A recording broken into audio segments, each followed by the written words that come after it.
Sir, you have just talked about this family office. Could you please explain? Like many founders out there don't know about the family office. What they do. So like, could you please? Yeah, basically, so see, it's basically hedging of the risk, and Mm-hmm. so every investment thesis has got probably allocation of the capital. So Right. there is certain capital which has been allocated towards the strategic or the core businesses where you own the majority of the businesses and that are run, that are family businesses. Then there is certain capital which is carved out separately. So that investment would be probably either be done and there would be allocation further down that how much you want to invest into the public markets, Mm-hmm. say into direct equity or through mutual funds or through alternate instruments, Right. and how much you want to invest into the private markets and how much you want to invest into the probably real estate or gold, depending on the Mm-hmm. various asset class. So you want to actually hedge the risk at the end of the day, Mm-hmm. so your return as a group, as a family or as an Profitable. office is secured from. Some of the Right. family offices have created this as an alternate investment Mm-hmm. AIF as well. But in case of some family offices, they don't want to be regulated and they have not taken an outside capital, so Mm-hmm. they do it from their own balance sheet, from their Mm-hmm. own capital. So they may create or they may not create an AIF. If they create Right. an AIF, they can take an external money for Mm-hmm. that, and so the responsibility of deployment of external fund is there and probably giving back the returns to the limited partners is there.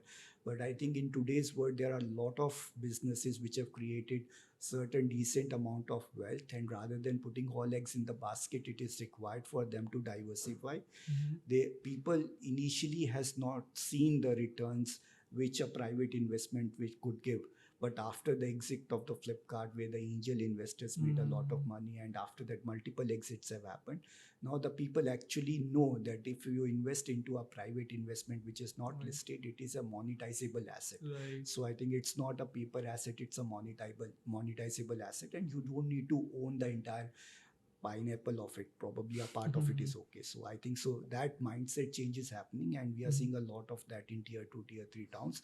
Everybody is starting to diversify, and as the new generations are changing, I think people are more evolved, digital savvy, and they come to know that how much money is being put into the private investment market and how much returns the investors are making. So Mm-hmm. I think this market will grow further, and the investment into private investment will, so people are sitting on cash, and if you are not able to cover inflation through a fixed deposit, etc., you are losing money each Right. day.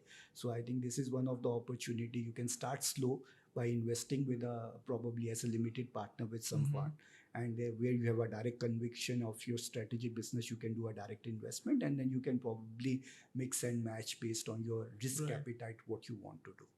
Right. Sir, you just spoke about this AIF. Like most of the people out there from tier 2, tier 3 cities, they don't know about so AIF. And it's basically आप किसी से yep. 3-4 लोगों से पैसे ले रहे हैं या ज़्यादा हाँ. लोगों से पैसे ले रहे हैं, तो आप सेबी गवर्नड है, सेबी आपको Hmm. रेगुलेट करेगा कि आप कैसे चला रहे हैं. So you need to apply for an application and you get an Hmm. Approval based on that, you get regulated.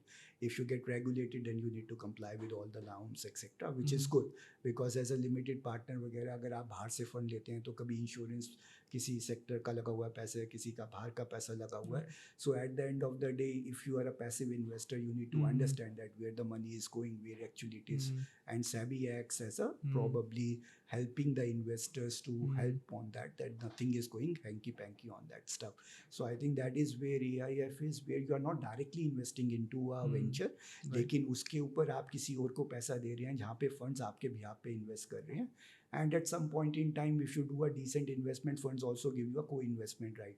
कि किसी एंटिटी अच्छी में मैं पैसे डाल रहा हूँ और आपको भी ये समझ में आता है, तो एज अ लिमिटेड पार्टनर मैं आपको भी ऑप्शन देता हूँ, इसमें आप डायरेक्ट इन्वेस्टमेंट भी कर सकते हैं, आप डायरेक्ट भी कर सकते हैं और मेरे थ्रू भी कर सकते हैं. Right. तो आई थिंक AIF के राउट के थ्रू आप जाते हैं, फंड्स में पैसा डालते हैं, तो मिनिमम चेक साइज जो है माइक्रो या उसके ऊपर डिपेंड करता है. अगर आप ढंग का VC के साथ इन्वेस्ट कर रहे हैं, मतलब आप मोर स्केलेबल वन, तो 1 करोड़ का मिनिमम चेक साइज आप देंगे, उसके आप इन्वेस्ट कर सकते हैं. And then you can see that how that gets returned. It's a typical 10-year period, and you will see that most of the good VC funds will give you return in 2 to 3 years. They will start returning your capital. There is a drawdown schedule. आपसे एक दिन नहीं मांग रहे, 3-4 साल में मांगेंगे, आप 3 साल में पैसे मांगेंगे, डिप्लॉय करेंगे उस कैपिटल को. 5-6 साल लगते हैं अच्छी कंपनी बनाने के लिए, 3 साल के अंदर डिप्लॉय करेंगे, 5-6 साल में कंपनी को अच्छा बनाएंगे, उसके बाद आखिरी के 2 साल में एग्जिट करके पैसा देंगे. और कुछ अच्छी इन्वेस्टमेंट निकल जाएंगी तो आपको 2-3 साल बाद ही रिटर्न देना शुरू कर देंगे, तो आपका प्रिंसिपल वापस आ जाएगा, आपका अपसाइड एज वो फंड में रह जाएगा. So it is always easy if your principal is back, so your risk is mitigated and you are sitting on an upside. So you will see most of the VC funds today return the capital in 3 to 4 years, and after that it is only the upside which is left. So they pull out the capital. So every stage has got a different investor. So some VC funds would invest from a seed to a Series A, then they will hand over to Series A to Series B, and then there would be a late stage private equity fund which would invest, and the investors would probably take out money, and then there will be an exit event either through an IPO or a buyout or something like that happens.